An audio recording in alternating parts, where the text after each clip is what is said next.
નમસ્કાર દર્શક મિત્ર, મધ્ય ગુજરાતનો અવાજ ન્યૂઝ ગુજરાતી ચેનલમાં આપનું હાર્દિક સ્વાગત છે। ધારાસભ્ય જયંતિભાઈ રાઠવાની પ્રેરક ઉપસ્થિતિમાં વિકસિત ભારત સંકલ્પ યાત્રાનું 138 જેતપુર પાવી વિધાનસભાના બોડેલી તાલુકાના નાના અમાદરા ગામે આગમન। સરકારની અનેકવિધ યોજનાઓનો લાભ લેવા ધારાસભ્ય જયંતિભાઈ રાઠવાનો જન સુધી સરકારની યોજનાઓનો લાભ પહોંચાડી ગ્રામીણ વિકાસને પાયાથી મજબૂત કરી આગામી વર્ષ 2047 સુધી ભારતને વિકસિત રાષ્ટ્રની હરોળમાં પહોંચાડવાની સંકલ્પ સાથે વડાપ્રધાન નરેન્દ્રભાઈ મોદીએ વિકસિત ભારત સંકલ્પ યાત્રાનો ઝારખંડ ખાતેથી પ્રારંભ કરાવ્યો હતો। વિકસિત ભારત સંકલ્પ યાત્રા છોટાઉદેપુર ગામે ગામ ભ્રમણ કરી વંચિત લાભાર્થીઓના ઘર આંગણે કેન્દ્ર રાજ્ય સરકારની ફ્લેગશિપ યોજનાઓ પહોંચાડી રહી છે।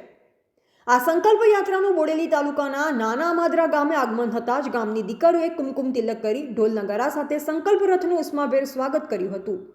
આ વેળાએ ધારાસભ્ય જયંતિભાઈ રાઠવાએ જણાવ્યું હતું કે સરકારે કેન્દ્ર અને રાજ્ય સરકારની વિવિધ યોજનાઓનો લાભ છેવાડાના માનવીના ઘર આંગણે પહોંચાડવા માટે આ સંકલ્પ યાત્રાનો પ્રારંભ કરાવ્યો છે। મહિલાઓ, યુવાનો, ખેડૂતો સહિત ગરીબ મધ્યમ વર્ગના સર્વાંગી વિકાસને કેન્દ્ર સ્થાને રાખી વડાપ્રધાને વિકસિત રાષ્ટ્રના નિર્માણ માટે સંકલ્પબદ્ધ થયા છે। આદિવાસી સમુદાય પણ આશીર્વાદરૂપ બની રહેલી આયુષ્માન યોજના સહિતની તમામ યોજનાનો લાભ લેવા અનુરોધ કર્યો હતો। મેરી કહાની મેરી જુબાની થીમ અંતર્ગત પોષણલક્ષી યોજનાનો લાભ લેનારા કિશોરીઓએ આંગણવાડી તરફથી ઉપલબ્ધ પૌષ્ટિક અને સ્વાદિષ્ટ THOના પેકેટથી શારીરિક અને માનસિક વૃદ્ધિમાં આવેલા સકારાત્મક પરિવર્તન અંગે ગ્રામજનો જાગૃત કર્યા હતા। કાર્યક્રમ વેળાએ ગ્રામજનોએ સરકારની વિવિધ યોજનાકીય માહિતીની ફિલ્મ નિહાળી વિકસિત ભારતના નિર્માણ અંગે સામૂહિક શપથ લીધા હતા। નોંધનીય છે કે સંકલ્પ યાત્રા દરમિયાન પરંપરાગત માધ્યમો દ્વારા પણ ગ્રામજનોને યોજનાકીય માહિતી અંગે જાગૃત કરવામાં આવી રહ્યા છે।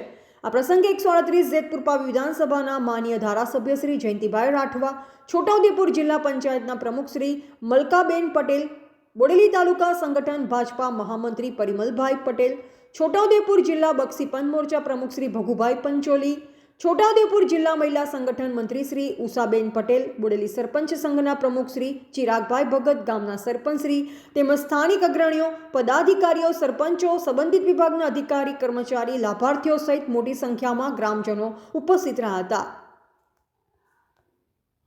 રિપોર્ટર મુકેશ જે રાઠવા, છોટાઉદેપુર, બ્યુરો ચીફ પાવી, જેતપુર, મધ્ય ગુજરાત।